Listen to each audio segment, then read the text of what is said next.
Hey guys, how's it going? Welcome back to another video. This one I meant to do last week. I got a lot of requests for it, especially after I installed the BeatSonic system into the 4Runner.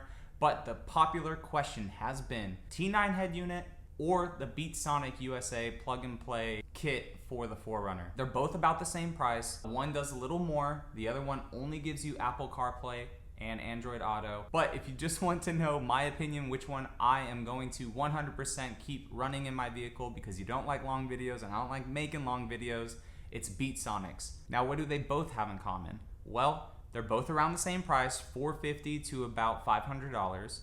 Both systems are plug and play. Both look OEM. BeatSonic obviously is 100% OEM because it utilizes the same screen. T9 head unit is the OEM look that the 4Runner still retains, but obviously you're getting a bigger screen. And both run Apple CarPlay and Android Auto. One does it a little better. The other one does it in a big, nice screen, but it does have its glitches and stuff along the way. Positives for the T9 head unit is that it's a huge screen. It looks so good inside the 4Runner. It's a bright screen. It's an Android operating system, so you can download apps, YouTube, Hulu, Netflix, Gila Maps, however you say it, Waze, Spotify, anything like that, you can download onto the internal hard drive and then hotspot your phone or use an actual SIM card that's provided on the new T9 head unit. So that is very, very cool. And when it works awesome. That is very, very cool about it. It's the first of its kind to retain that OEM look. It's not big like the Alpine Halo one. It's not filled with plastic bezels as if you were to just get, an 8-inch double din to go inside that spot. And then with the 4Runner, you would have a bunch of plastic kind of around the border. Personally, for me, I didn't like that. So that is what that thing has going on positive for it. For the BeatSonic USA, the positive thing that has going for it is everything is OEM looking. It is plug and play, OEM screen, OEM functionality. You just double tap the power button and your car turns into either Apple CarPlay or Android Auto. No skipping, no hiccups, works incredibly well. Like, I have not had any issues so far in the week and a half I've been testing it. The cons to the T9 head unit is it is expensive, but not too expensive now, especially after they've lowered the price. It does glitch with Apple CarPlay. When my map and stuff was going, sometimes your music would glitch, the system would just crash. It wasn't as bad as the T8 head unit with glitching every single step of the way. It's not 100% OEM, so you do lose your whole OEM entune interface, which personally for me I like.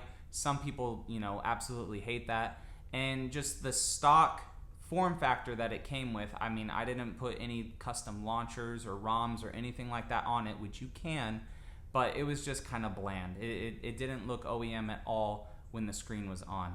When you would put your vehicle into reverse, it would be a little distorted because that screen is now stretching the OEM camera. But the pros for the T9 definitely outweighed the cons for it. For the BeatSonic USA, the cons are the 4Runner screen because it is a video signal. So the picture isn't the best. Your apps and stuff on CarPlay or Android Auto aren't crystal clear, but the resolution is still legible. You can still read street signs. You can still read the Spotify, whatever you have going on. You could still read it decently well for being that small screen. One of the biggest upsets going through the aux cable, you don't have steering wheel control for switching and seeking to the next track. However, if you just press it on the screen, it'll work. The screen actually works really, really well with smaller icons, like when your finger touches the screen. The responsiveness is actually very good for being the OEM Toyota screen. However, it just stinks that the seek doesn't work on the steering wheel. But other than that, call, hang up works, the volume controls work. And again, with the volume, it doesn't show up on the screen, but you can listen to see how loud and how quiet, I guess, it is to see how much you need to turn it up or turn it down.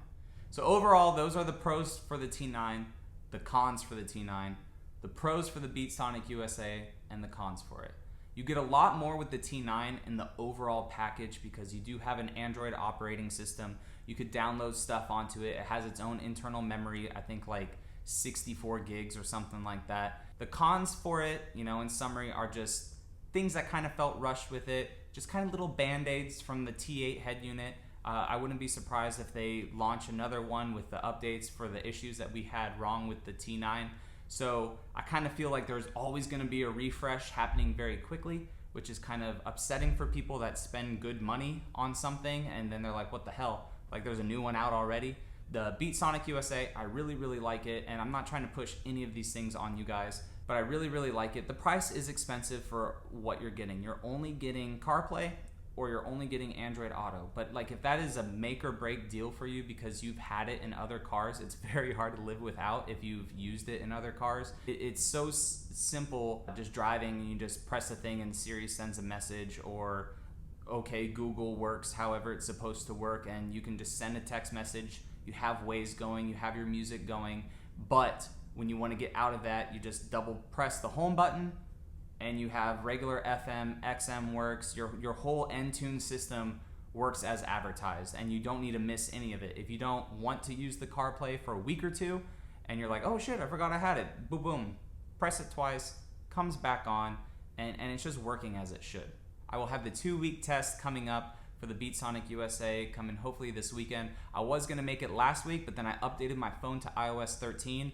It's a completely different experience, so I kind of want to give you guys both sides if you haven't upgraded your phone yet. If you guys are new around here, please feel free to subscribe, and I will catch you all in the next video. All right, see you later.